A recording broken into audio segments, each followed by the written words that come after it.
nichangie. Nimefurahi sana kusikia wenye viti wa bodi sasa wataingia kwa kushindana.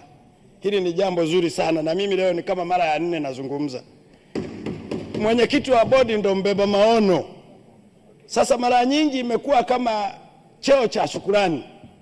Mtu anastaafu na miaka 70, kashindwa kufanya kazi vizuri akiwa kazini, ameshakuwa mstaafu, maisha yamempiga kule, unamchagua tena unampa bodi.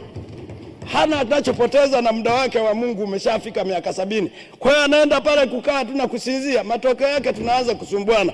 Nashukuru sana Mheshimiwa Mwenyekiti na Mheshimiwa Waziri. Ninafurahi waingie kwa ushindani, lakini na umri pia. Mtu akishastaafu anatakiwa pumzike, mawazo mapya yaingie.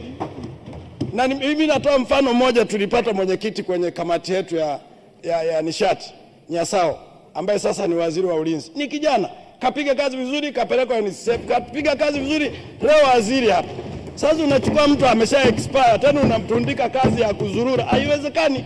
Anataka kwenda akajirizishe mradi, anataka kwenda sijui Liganga na Mchuchuma. Ukiangalia hapa ana pingili zimechengana, basi anafanyia kazi kwenye simu.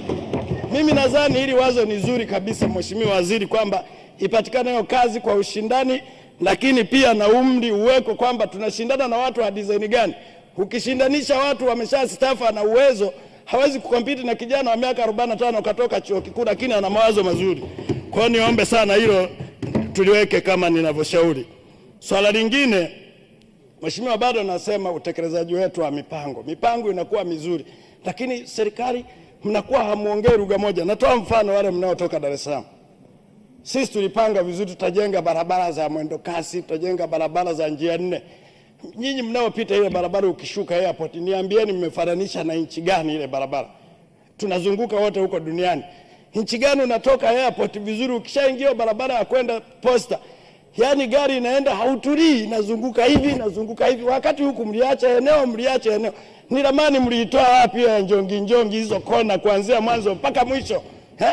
Na leo tunatengeneza kwenda mpaka Tegeta. Kwa hiyo chukua mfano mtu anayeishi Tegeta, akitoka airport ya Dar es Salaam, zile kona unahesabu moja mpaka utafika Tegeta kona 100. Concentration ya kustarehe kwenye gari hamna. Huo mpango ulitengenezwa na nani? Mlijifunza wapi? Sasa mimi niwashauri sana ndugu zangu, kwa kweli tunafika mahala tunaona sasa kama hamzungumzi lugha moja. Ni vizuri tukawa na lugha moja. Unapotengeneza mpango mshirikiane. Tunajenga leo barabara, baada ya miezi 2 mitatu unaona tena wengine wanakata barabara, wanapitisha waya wa umeme, wanakata barabara, wanaweka mabomba. Jamani, kwani kwenye mipango yenu hamjui kama huku kuna watu, huku hakuna watu? Jamani, hii kitu tunafika mahala kushauri, kwa kweli mtaona kama tunawapinga. Lakini ndugu zangu, nyinyi hasa mlio bahatika, mainjinia na wasomi tuliowaamini kwenye mawizara, tengenezeni mpango wa pamoja, mshirikiane. Mnapotengeneza kila mtu alete hitaji lake mnapotaka kutengeneza kitu kimoja. Lakini sio tunatupa hela leo, baada ya wiki moja tunakuta girenda zinalia, tunapitisha bomba la maji kupeleka kulia. Hili ni taifa la wasomi. Sisi tunawaamini. Tengenezeni vitu vya kisomi, msitengeneze vitu vya bla bla.